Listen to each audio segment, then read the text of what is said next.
नमस्कार मित्रों, welcome to Puneet astrology. Friends, आज 12th लॉर्ड की सीरीज को कंटिन्यू करते हुए आज बात करेंगे जब 12वें भाव का स्वामी पंचम भाव में होगा। तो अगर आपके हॉरोस्कोप में ऐसी प्लेसमेंट है तो ये वीडियो आपके लिए है, so that you get to know कि इसकी दशा अंतर्दशा आपको कैसे परिणाम दे सकती है या आपके भाग्य में पंचम भाव से रिलेटेड क्या क्या डिफिकल्टीज या क्या-क्या चीज़ें आपको मिल सकती है इस पोज़ीशन के साथ। तो दोस्तों, वीडियो को आगे बढ़ाने से पहले I just want to request you, please don't forget to like, subscribe and share and do hit the bell icon so that you get notified. And consultation के लिए आप मुझसे बात कर सकते हैं, मेरा नंबर डिस्क्रिप्शन बॉक्स में अवेलेबल है और ईमेल के थ्रू भी कंसल्टेशन बुक कर सकते हैं। और चलिए दोस्तों, आज डिस्कस करते हैं 12वें भाव का स्वामी पंचम भाव में। सबसे पहले दोस्तों, ये पोजीशन थोड़ी-सी डिफ़िकल्टी क्रिएट कर सकती है कि आपके जो पंचम भाव से रिलेटेड, जैसे पंचम भाव के एट्रिब्यूट क्या होते हैं? आपके बच्चे हैं, आपके लव अफेयर्स हैं, आपकी लर्निंग एबिलिटी है, आपकी जो गेन्स हैं सप्तम से मिलने वाले व्यापार के गेन्स, आपको पति या पत्नी से मिलने वाले लाभ, ये सब पंचम भाव दिखाता है। सरकारी डिपार्टमेंट, सरकारी नौकरी, है ना? और पंचम भाव बहुत इंपॉर्टेंट भाव होता है। सबसे इम्पोर्टेंट इसलिए है क्योंकि ये बुद्धि का भाव है। तो इस पोज़ीशन के साथ अगर 12th लॉर्ड आपके पंचम भाव में हो तो आपकी लर्निंग एबिलिटीज़ को कम करता है। लर्निंग एबिलिटीज़ को कम करने का मतलब इंसान का थोड़ा-सा दिमाग प्रोसेस को स्लो कर सकता है, जिसको आपको चीज़ें समझने में डिफ़िकल्टी हो, आपको बच्चों से रिलेटेड डिफ़िकल्टी हो सकती है। इस पोज़ीशन के साथ कभी-कभी चाइल्ड बर्थ में डिले हो सकता है। कभी-कभी ऐसा इंसान औलाद को माँगने के लिए बहुत मंदिर या गुरुद्वारे जाके मन्नतें माँगता है, तभी उसको औलाद मिलती है। बच्चे से दूरी हो सकती है क्योंकि आपका 12th लॉर्ड तो वैसे ही सेपरेटिव टेंडेंसी का प्लैनेट होता है। वो अगर पंचम भाव में जाएगा जो कि आपको औलाद से दूर कर सकता है, आपके रिलेशन भी खराब कर सकता है। दूरी किसी भी तरीके से हो सकती है, या आपके रिलेशन खराब करके वो आपसे अलग रहने लग जाए आपके बच्चे, या अब्रॉड चले जाएँ। आपके बच्चों में ऑकल्ट साइंस में इंटरेस्ट हो सकता है क्योंकि जो आपका 12th हाउस का लॉर्ड है ना, वो पंचम से अष्टम है। तो अष्टम की एनर्जी जब पंचम से जुड़ती है तो बच्चों को ऑकल्ट साइंस में जोड़ती है। और थोड़ा-सा लाइफ को उनका हेल्थ भी पीड़ित रह सकती है बच्चों की इस पोज़ीशन के साथ। इस पोज़ीशन के साथ आप अगर खेती-बाड़ी के बिज़नेस में हैं, तो आपको खेती-बाड़ी के बिज़नेस में भी आपकी ज़्यादा थोड़ी परेशानी देखने को मिल सकती है। बार-बार आपकी फसल में कीड़े लगना या किसी तरीके से कोई भी कुदरती दैविक दुःख लगकर जिससे आपकी फसल बर्बाद हो जाना, तो यहाँ पर आपको इस प्रोफ़ेशन को अडॉप्ट करने से पहले थोड़ा-सा सोच लेना चाहिए। बार-बार ब्रेकअप्स होते हैं, लव अफेयर में सक्सेस नहीं मिल पाती, डिफ़िकल्टी होती है। और यहाँ पर जो आपकी बौद्धिक क्षमता तो मैंने आपको बताई है कम हो ही जाएगी। और एग्ज़ैक्टली देखिए, ये सब चीज़ें ना आपके 5th हाउस के लॉर्ड यानी कि 5th का डिस्पोज़िटर पे भी डिपेंड करती हैं। अगर वो कहीं पर जाकर उच्च का हो जाता है किसी भाव में, तो वो डिफ़िकल्टीज़ को कम करने में बहुत सहायक होगा। ऐसा नहीं है कि वो पंचम का भाव के सिर्फ़ नेगेटिव फल ही होता है।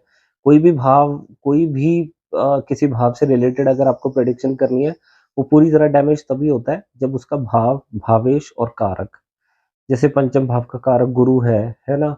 एजुकेशन का भी कारक गुरु है ना? तो बुद्धि का कारक बुध है।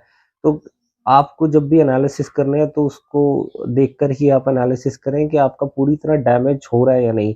तीनों चीज़ें नेगेटिव होंगी तभी आपको ये इसके नेगेटिव फल मिलेंगे। और दोस्तों, आपके अपने बच्चों पे एक्सपेंडिचर ज़्यादा रहेंगे तो आप अपनी सेविंग्स ऐसे रखें सो दैट आपको फ्यूचर में, क्योंकि आपके एक्सपेंडिचर बच्चों पे काफ़ी होने वाले हैं, तो ये पहले से ही प्लानिंग रखें ताकि आप क्योंकि आपके बच्चे जो है ना इस पोजीशन के साथ विदेश में सेटल भी हो सकते हैं।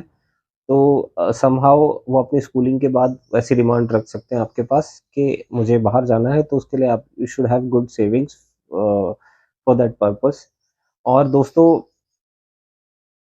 पंचम भाव को डैमेज करेगा ज़रूर, ये आपको थोड़ी-सी डिफ़िकल्टी पोज़ीशन हो सकती है।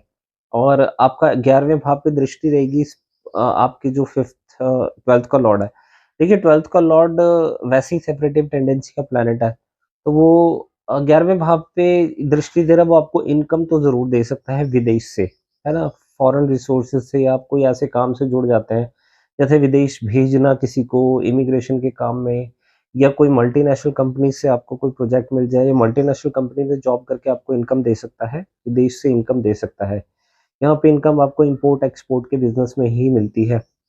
बेसिकली 11वें भाव पे और क्या प्रभाव रह सकते हैं इस दृष्टि के? देखिए क्योंकि 12th लॉर्ड है, अगर वो शुभ ग्रह होगा 11वें भाव पे आपके बड़े भाई-बहनों और दोस्तों के साथ आपको थोड़ा-सा उनके ऊपर भी खर्चे करवाएगा और थोड़ा-सा वहाँ पे उनके साथ रिलेशन भी खराब कर सकता है।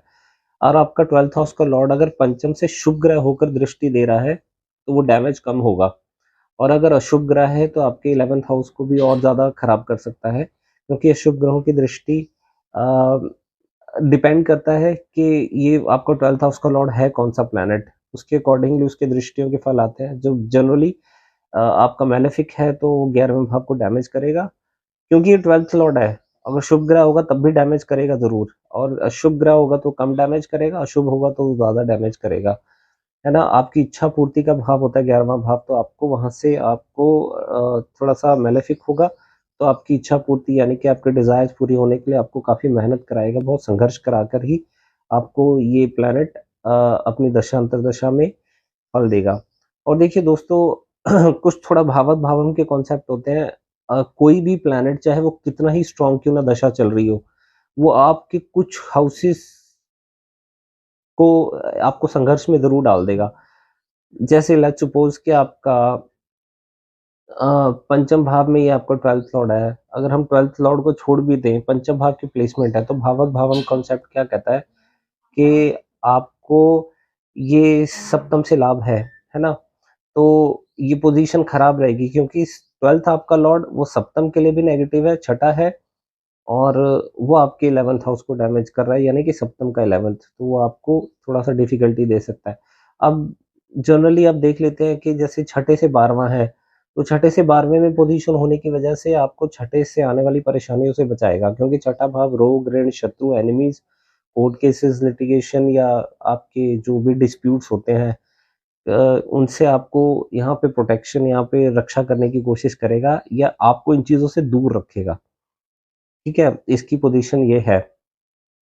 और अब देखिए 12वें भाव का स्वामी आपके पंचम भाव को डैमेज कर रहा है यहाँ पे। त्रिकोण में मैंने आपको एक कॉन्सेप्ट पहले भी बताया था कि कोई भी 6, 8, 12 के स्वामी अगर केंद्र त्रिकोण में जाते हैं, वो उन हाउसेस के लिए, यानी कि लेट्स सपोज़ आपका 8th लॉर्ड अगर केंद्र में जाता है, या लेट्स सपोज़ कोई पंचम में ही चला जाता है, वो पंचम भाव को डैमेज करेगा, मगर 8th हाउस के लिए अच्छा परफ़ॉर्म करेगा। मगर इस पोज़ीशन के साथ क्या हो रहा है कि 12th हाउस का लॉर्ड अपने से छठे में चला गया। इसका मतलब ये है कि अब यहाँ पे त्रिकोण में तो बैठा है, मगर फिर भी वो 12th हाउस के लिए अच्छा परफ़ॉर्म नहीं करेगा, क्योंकि अपने से छठे में चला गया वो। ठीक है? ये भावक-भावों का कॉन्सेप्ट ये कहता है। तो यहाँ पर ज़रूरी नहीं है कि ट्राइन हाउस में जाके 12वें भाव के लिए अच्छा ही करेगा, क्योंकि 12वें भाव का स्वामी अपने से छठे में बैठा हुआ है। अब ये जो पोज़ीशन है वो दशम से अष्टम है, ठीक है? आपका जो 5th हाउस में जो प्लैनेट बैठा है 12th लॉर्ड, वो दशम से अष्टम है। ये आपको करियर को लेके भगाएगा भी बहुत, और काम में संघर्ष पैदा करेगा। कोई भी चीज़ें आपको करियर सेटल करने में इसकी दशा अंतर्दशा में आपको बहुत डिफ़िकल्टी फ़ेस करनी पड़ सकती है। तो इसीलिए मैं आपको ये समझा रहा था कि कोई भी दशा लॉर्ड अगर बहुत स्ट्रॉन्ग पोज़ीशन में भी बैठा है, केंद्र त्रिकोण में भी बैठा है, उसके 6, 8, 12 भाव जो होता है, तीसरा भाव, ये 4 भाव होते हैं, वो आपको डिस्टर्ब करेंगे ज़रूर, किसी भी भाव का। जैसे लेट्स सपोज़ आपका 4th लॉर्ड 4th में है, तो वो 11वें से छठा है, तो आपको इनकम जनरेट करने में दोस्तों से सपोर्ट ना मिलना, या बड़े भाई-बहनों के साथ लड़ाई झगड़े रहना, तो ये आपको पोज़ीशन रहेगी। अब वो पंचम से 12वाँ है, 4th हाउस का लॉर्ड, एग्ज़ाम्पल के लिए बता रहा हूँ कि वो, तो इस तरीके से आपको ये देखना पड़ेगा कि कोई भी प्लैनेट की दशा अंतर्दशा उसके भावक-भावम के 6 से 12 हाउसेस जब बनाएँगे, तो वो आपको डिफ़िकल्टी देंगे ज़रूर।